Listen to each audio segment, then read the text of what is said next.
Magandang araw po sa ating lahat. Ako po si Noli Rebel, ako po ninyo active leader member ng SBC dito po sa Pilipinas. Okay, so ako po ay gagawa ng video para po sa pangkalahatan.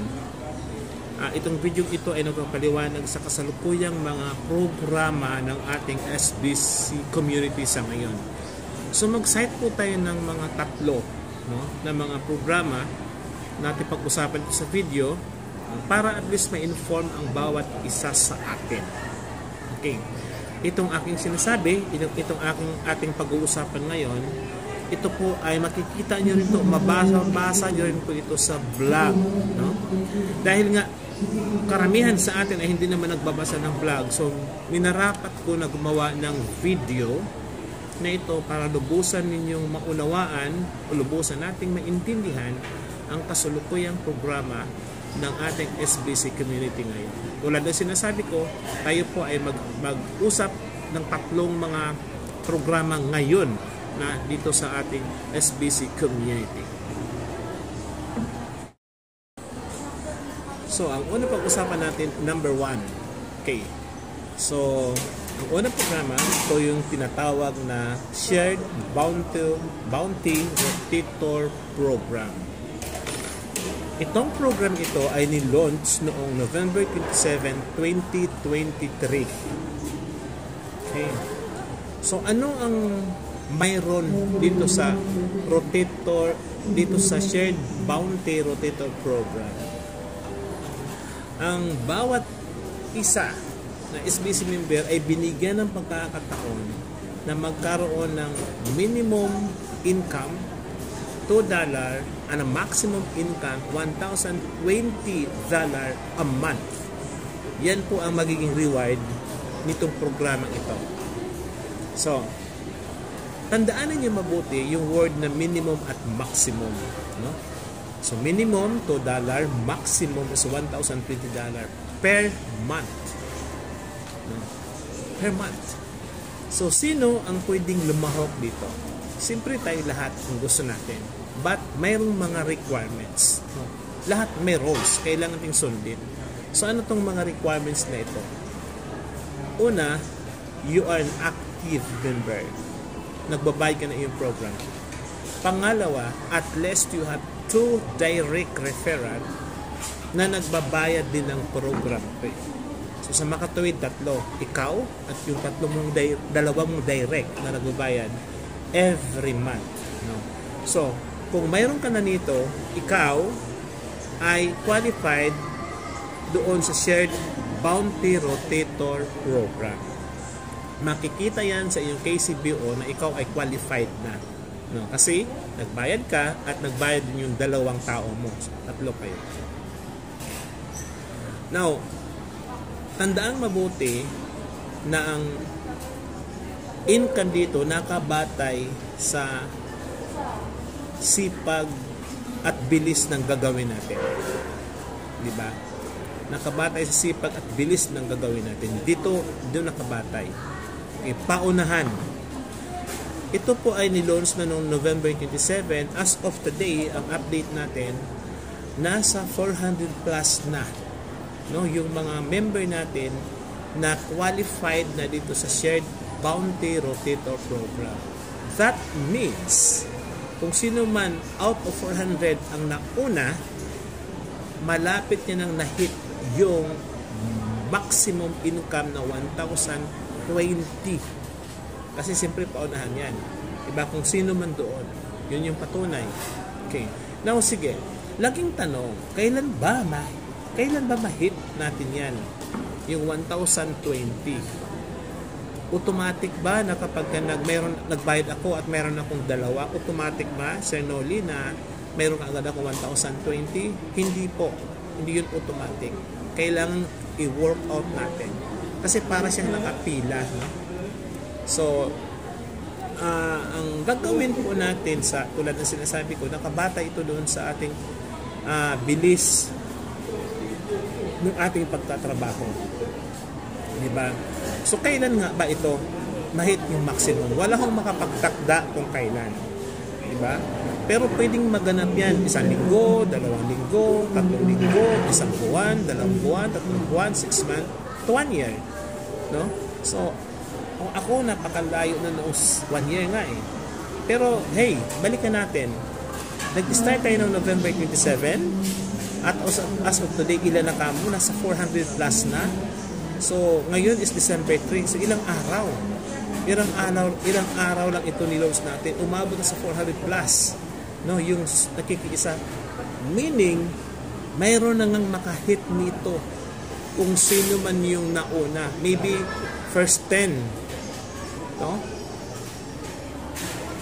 By December 6 onwards, posibleng mayroong nakapag-maximum income na. Diba? Posible. Okay. Now, kailangan sundin natin ang requirements. Okay. So, paano papasok yung income natin dito? Yung reward. Papasok yan sa inyong USDT wallet. Pero hindi rin automatic. Yan po ay i-redeem. So, the time of redemption ay itong December 6 onwards hanggang katapusan ng buwan ng December. Yun yung time to redeem. Kapag niredeem niyo po yan, papasok yun sa inyong MetaMask wallet dun sa USDT. Now, take note ha, mayroon din itong polisiya sa usapin ng pag-redeem. Kailangan ma-redeem niyo po ito within a month, mula December 6 hanggang last day of the month of December. Dahil pag ito ay hindi niyo na-redeem January, hindi niyo na-redeem, hindi niyo rin ito siya makukuha. Mabaliwala na rin yun. Diba? So, kailangan aware kayo dyan. No? Dito sa programa natin, number 1, Shared Bounty Rotator Program. Okay, number 2 tayo. Pag-usapan naman natin yung second program. Ang tawag naman dito ay Wells Bounty Program or Training Wells Bounty Program. Okay? Sinabi ni Edwin sa vlog na Wells Bounty Program. Okay. So, ano naman itong Wells Bounty Program? Ito po ay sinisimulan noong December 1, 2023. Okay. Ngayon, sino ang pwedeng magsasali dito sa Wells Bounty Program? Okay. Ang pwede dito, yun pa rin nagbabayad ng program fee at walang kakayahan na kumuha ng 2 direct. Diba? Usually hirap mag-recruit. Diba? So, kung ang intention mo lang ay nagbabayad ng program fee, hindi ka makapag-invite ng 2, so you are part of this Wells Bounty Program. Again, nilaunch ito, sinisimulan ito noong December 1. Okay. Yung sistema nito, kasing tulad lang ng sistema ng shared bounty concept. No, na parang pipila din kung sino unang nagbayad. No? Din, pila-pila lang din. Tapos, of course, the same din. Meron siyang minimum at maximum. So, magkano naman ang maximum income nitong second program natin? Ang maximum income nito ay pwede silang kumita ng $255 or USDT. Diba? But this program is hindi permanente. Ito po ay 2 buwan ng programa ito starting December 1, 2023. So sa lahat ng gustong sumali at nagbabayad ng kanyang program fee noong December 1, 2023, lahat sila automatically part of this Wells Bounty Program. Walang 2. So, ang kanilang potential income or reward ay marireceive din nila first in January 6. So again, kung anong procedure ng shared bounty concept, the same din ang procedure nito. Pila din, unahan sa pagbabayad, ika nga. Now, anong maganda dito sa programang ito? Itong number ito. Ang programang ito, ikaw ay binibigyan ng pagkakataon para magkaroon ng fund, makaipon ng fund. Just imagine 2 months, no? No, January, February, what if makaipon ka dyan maximum $255 o kahit na lang hindi ma-hit ng maximum, diba? The good thing is, pag na-hit mo na to, mayroon ka ng fund to get 2. Kumuha ka ng 2 direct para ikaw naman automatically magiging part ka na doon sa shared bounty rotator program. So, hirap mag-recruit? Wala kayong kaibigan? No? Or hirap mag-recruit? This time, hindi dapat yun ang iniisip. Kasi once na you have a fund, no? Sa loob ng 2 buwan, na mayroon kang fund dito, yung family member, immediate family member mo, yun ang mismo gawin mong direct referral 2 para makapasok ka doon sa shared bounty concept. So, ito po ay 2 months program na ibinigay sa iyo kung ikaw ay hirap kukuha ng 2. So, again, kailan nagsistart ito? December 1, 2023. So, ongoing na po. Ngayon, December 3 na tayo. So, lahat na nagbabayad ng December 1, yun po yung part nitong Wells Bounty Program. Diba? So, I hope maintindihan niyo pong mabuti itong programang ito. No?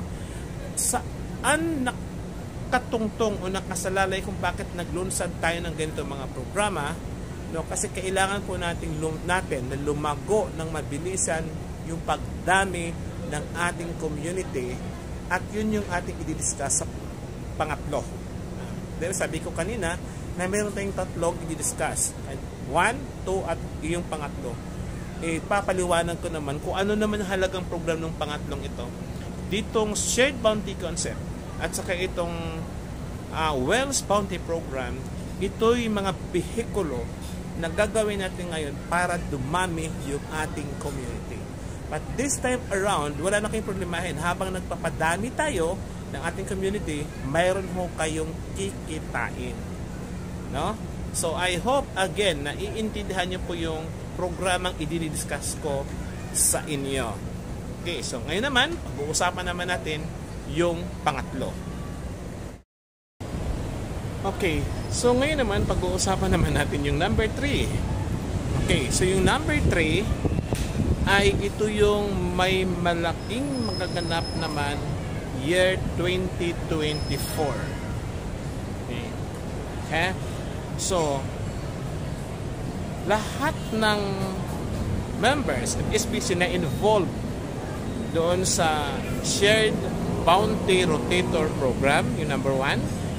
At saka sa number 2, yung Wells Bounty Program, dalawang yon, sila ang may malaking papel para sa 2024 na ito yung pag-uusapan natin.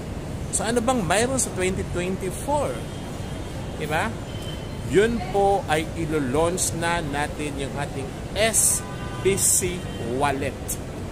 SBC Wallet.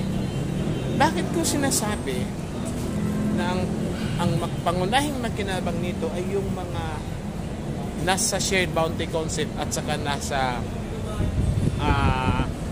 Wells Bounty Program? Siyempre, sila kasi yun talaga nagbabayad ng program fee. Right? So, lahat na magkaroon ng SBC Wallet next year ay yun lamang mga taong nagbabayad ng kanilang program fee. So, sounds good mga kaibigan? Gaano ka-importante yung pinatrabaho natin ngayon? Well, ang tanong, anong mayroon sa wallet? Anong mayroon sa SBC Wallet? Yung marami pa nagtatanong, bakit magagamit na ba? Di ba? Okay, magandang pag-uusapan natin yan. Of course, mag-uusap na sunod taon kung paano yung liquidity, utility ng ating SBC coins. But of course, bago mo na doon, gaano kadami ba yung mga coins na pwede mo ma-receive next year doon sa wallet natin, SBC Wallet? Ito na yon mga kaibigan. Lahat ng mga member na nag-participate since 2023 D1 doon sa double, triple, quadruple matching program, sila po ay makakaroon ng ganong kadaming coins by 2024. Diba? Including mga nagbabayad. So kahit yung mga old member na ngayong buwan to, December, ay gusto nila magbayad, sila po ay magiging bahagi na makareceive ng ating ilo-launch na wallet next year. Diba? So imagine mo, mayroon tayong private coins SBC at mayroon tayong public coins next year. Diba? Habang ikaw nagtatrabaho, nagpaparami, kumikita ka na. Diba? At habang ikaw nagpaparami ng member, nag-iipon ka din ng maraming bilang ng coins.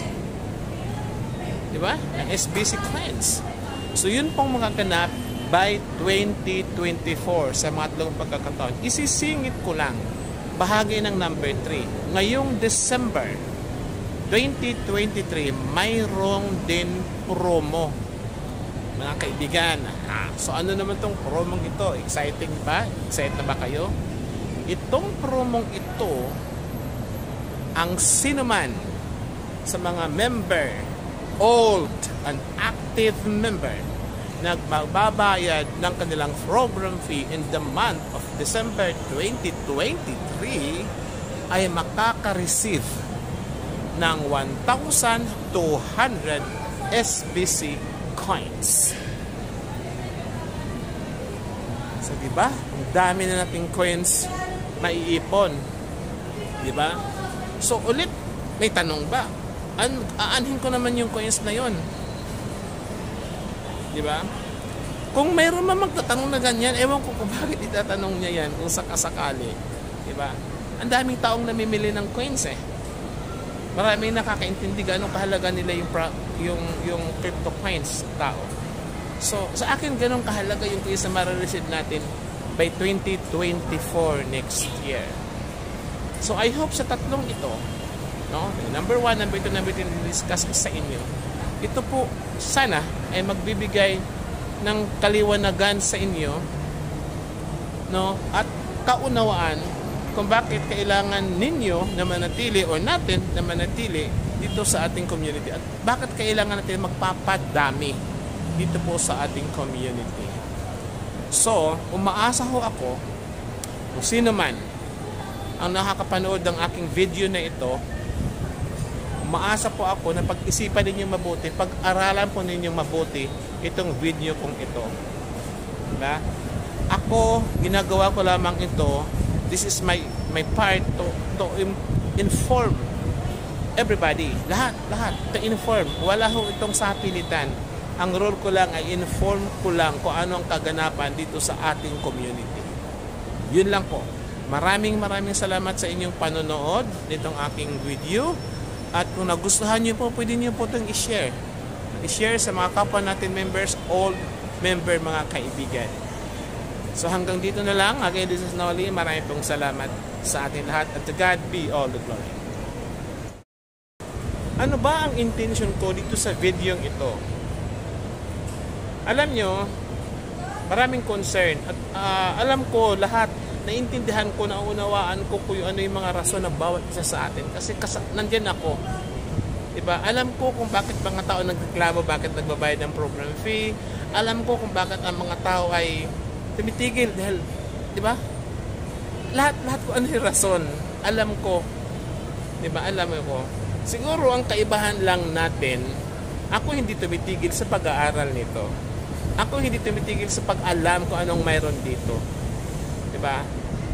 Or marahil, naintindihan ko kung ano ang future nitong ating SBC community. Kaya ako nandirito.